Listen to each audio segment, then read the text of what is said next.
Good morning, everybody. This is day one, the start of my chemo treatments. So it is currently right now 7 o'clock in the morning, and let's get started with some blood work.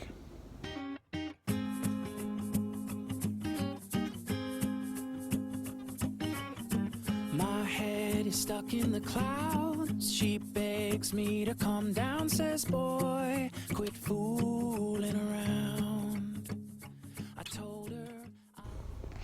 Now that that's all taken care of, let's go catch up with the wife and head up to the hospital to get set up, meet with the doctor before I start my chemotherapy treatments. Well, hello, and I just wanted to give you another update here on my first day of chemotherapy. So I'm going to give you kind of a brief rundown of how everything went today, logistically, as far as where I went, how long I was there for, and what my experience was like. And then I'll talk a little bit about how getting the chemotherapy that I did, how it affected me, how I felt throughout the whole process. No, I haven't explained fully yet what type of cancer I actually have. So I'm going to do that now, so that way you guys know what it is that I'm going through. So if you're going through the same thing, you may be able to relate a little bit better. But if you're going through something else, obviously your experience may be slightly different. The amount of chemo that you get, the types of chemo drugs that you get, and that's something that has been a learning experience for me, is learning that there are different chemos, different processes for each type of cancer. So always make sure that you're listening to your healthcare professional and following their best advice. And if you don't feel comfortable about their advice or what they think they should do, always get a second opinion and make sure that you're moving in a direction that you feel comfortable with. Because ultimately you're the patient, it's your life. So make sure that you're comfortable with the doctors and the treatment process that you have going forward. So as far as my day went logistically today, it was a pretty long day, to say the least. This first day, they did warn us. They said that it will take the longest typically of any of the days. The biggest reason is there's a lot of drugs for me to be administered. And so they just take time to do that as they release through the IVs. But at the same time, you're trying to get everything set up, get used to everything. And so it did take quite a bit longer, but this is the time frame that I did. I started at the doctor's, at the oncologist, at about 8 o'clock, 8:15, and I was there until about 10:15.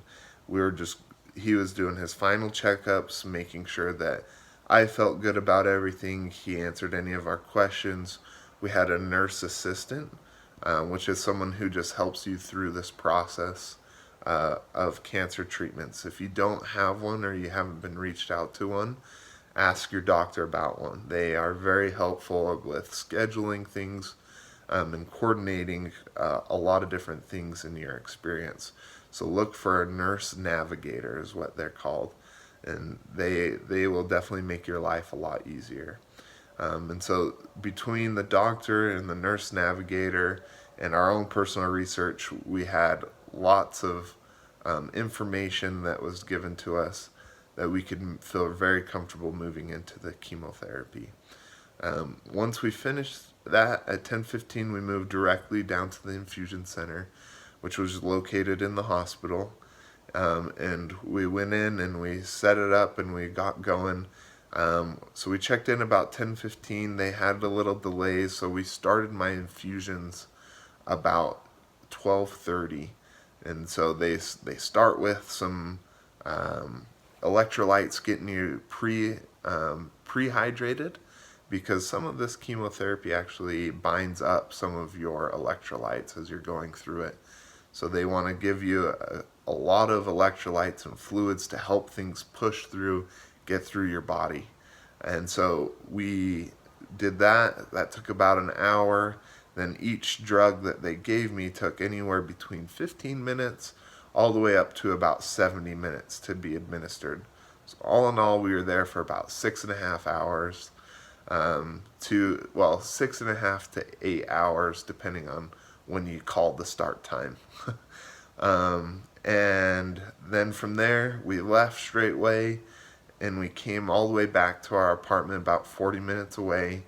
Ran to Walmart, got some prescriptions taken care of, some anti-nausea medicine, so that way if I get feeling nauseous here, then I have things to be able to take at home that they help you with. We went to dinner actually tonight with my in-laws, and we actually went directly to Outback Steakhouse, which I'll talk a little bit more about things to do with food and not to do, and places to look for to eat in a separate video. But that way, hopefully that will be helpful then. But we went to Outback Steakhouse and we had dinner, and now we're back at the house, and it's about 11 o'clock at night. I just wanted to give you guys this final update of the day. So I want to talk a little bit about the way that I was feeling, because I know that there's a lot of people that have had lots of different experiences. And some people, think of that they're going to be hugging a toilet the whole time because they're going to be so sick and nauseous, and there's certain funny tastes that people will talk about, and most of it is or could be true. A lot of chemotherapy drugs do cause some nausea, but your doctors, if you are feeling any of that, they are more than willing to help you out and try to get you any sort of medication to be able to make sure that you have the best possible experience that you can. One thing that I am starting to learn is that if you have any questions, if you have any doubts, or even if you want help in a certain area, just ask. Everyone is more than willing to help get you set up and get you taken care of and comfortable. And all of our questions were always answered very nicely and politely, and we were very well taken care of. So as far as how I actually felt during the transfusions, they did give me some Benadryl to help with the reaction to some of the drugs, just so that I didn't have any major reactions. So it helps your body process everything. And so because of that, when they gave that to me, I'm a pretty lightweight, and so I just fell asleep for probably about 2 or 3 hours. My wife had to wake me up because I was snoring so bad. So, but after we got done, and we got back on the road, I was a little nauseous on the drive, maybe slightly car sick. Nothing too bad at all. But just, I noticed that if I wasn't have some air on me, and I wasn't focusing on the road ahead of me or looking out the side window, I got maybe a little bit sick. While we were waiting in Walmart at the pharmacy, I did feel a little bit nauseous, but not anything that bad. Just the way I explained it to my wife when she asked me how I was feeling is that it kind of feels like you are just had the flu or a cold, and you're already through the bad stuff, and you're just coming out of it, and you know that you're okay, but you're not quite to 100% yet. You still feel like you're dragging a little bit, and you still have some of those last bit of symptoms that you're trying to kick out of your system.